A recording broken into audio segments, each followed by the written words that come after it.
सोमनाथ मंदिर भारत के गुजरात राज्य में प्रभास पाटन वेरावल के पास अरब सागर के तट पर स्थित है। सोमनाथ मंदिर को भगवान शिव का पहला ज्योतिर्लिंग माना जाता है। भगवान शिव ने अपने 12 स्वरूपों में सबसे पहले यहां स्वयं को प्रकट किया। यह शिवलिंग स्वयंभू है, यानी किसी मनुष्य ने नहीं बनाया, बल्कि यह खुद प्रकट हुआ। शिवलिंग चंद्रमा के कारण स्थापित हुआ था। पुराणों के अनुसार चंद्रदेव को अपने 27 पत्नियों दक्ष की बेटियों में केवल रोहिणी से प्रेम था।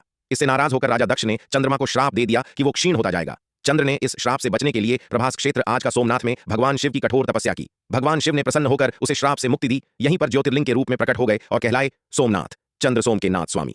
इस घटना के कारण यहां शिवलिंग की स्थापना हुई। पहला मंदिर स्वर्ण सोने से चंद्रदेव ने बनवाया था। इसके बाद यह मंदिर बार बार नष्ट और पुनर्निर्मित होता रहा। 1125 महमूद गजनवी ने मंदिर को तोड़ा, खजाना लूटा और शिवलिंग को नष्ट करने की कोशिश की। इसके बाद अलाउद्दीन खिलजी, अहमद शाह, औरंगजेब जैसे मुस्लिम आक्रमणकारियों ने इसे कई बार तोड़ा। कुल मिलाकर 17 बार मंदिर को पूरी तरह से ध्वस्त किया गया। कहते हैं जब गजनवी शिवलिंग को तोड़ रहा था तो उसके सैनिक अंधे हो गए। कुछ सैनिक डर के मारे मूर्छित हो गए। फिर भी वो शिवलिंग नहीं टूटा। शिवलिंग किसी ने छुपा दिया। हर बार मंदिर का पुनर्निर्माण हुआ जैसे कोई अदृश्य शक्ति उसे फिर से उठाती हो।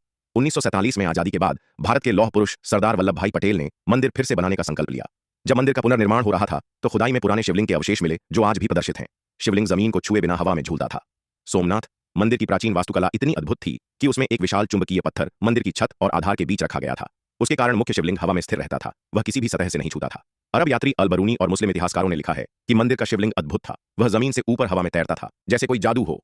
जब महमूद गजनवी ने मंदिर पर हमला किया तो सबसे पहले उसने उन चुंबकीय पत्थरों को निकालकर फेंक दिया जिससे शिवलिंग नीचे गिर गया।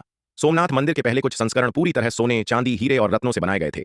चंद्रदेव ने पहला मंदिर सोना से बनाया था। देवताओं द्वारा स्थापित किया चांदी का मंदिर शिव भक्त रावण द्वारा पुनर्निर्माण किया। भगवान श्री कृष्ण जी ने चंदन लकड़ी से मंदिर पुनर्निर्माण किया। भीमदेव ने पत्थर गजनवी से मंदिर की दीवारों पर सोने की परत, चांदी के स्तंभ और रत्न जड़े। गुंबद पुनर्निर्माण किया। मंदिर के गर्भगृह में स्फटिक मणि से बना शिवलिंग था जो प्रकाश उत्सर्जित करता था। मंदिर के कुछ हिस्सों में विशेष अवसरों पर प्राकृतिक प्रकाश अचानक प्रवेश करता है, जैसे कोई अदृश्य शक्ति शिवलिंग को स्पर्श करती हो। रात्रि के समय मंदिर में घंटियों की आवाजें आती हैं जब वहां कोई नहीं होता। अरब सागर के इतने पास होते हुए भी मंदिर पर कभी समुद्री लहरें नहीं चढ़ती, चाहे जितना भी तूफान हो। समुद्र की धाराएं इस मंदिर को स्वतः बचाती हैं।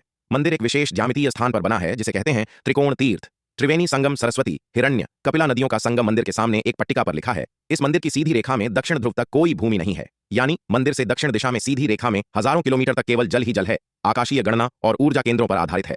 मंदिर एक ऊर्जा केंद्र बन जाता है जहां ध्यान और प्रार्थना का प्रभाव कई गुना हो जाता है। मंदिर के नीचे कई गुप्त तहखाने और सुरंगों हैं जिनमें प्राचीन मूर्तियां, रत्न और गुप्त ग्रंथ छिपाए गए थे।